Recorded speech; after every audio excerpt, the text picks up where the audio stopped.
Lunch থালিতে কী আছে সেটা তো বলছি, তবে লাঞ্চ থালি গোছাতে গোছাতে আমার একটা কথা মনে এলো। আপনারা কে আমার সাথে একমত হবেন আমি জানি না।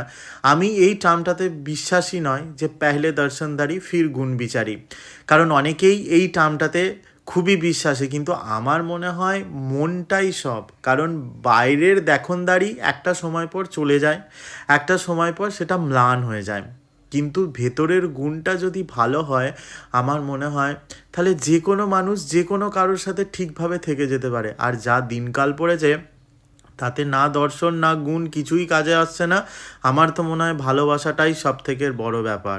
তো আপনাদের কার কী মত সেটা অবশ্যই জানাবেন। তো আজকে আমার লাঞ্চ থালিতে আছে গরম গরম ভাতের সাথে অল্প একটু স্যালাড, আর তার সাথে আমার সব থেকে অপছন্দের নিম বেগুন ভাজা, তার সাথে পাতলা করে মুসুর ডাল আলু দিয়ে মোরলা মাছ দিয়ে ডাঁটার তরকারি, আর সিলভার কাপ মাছের ঝাল। কেমন লাগলো অবশ্যই কমেন্ট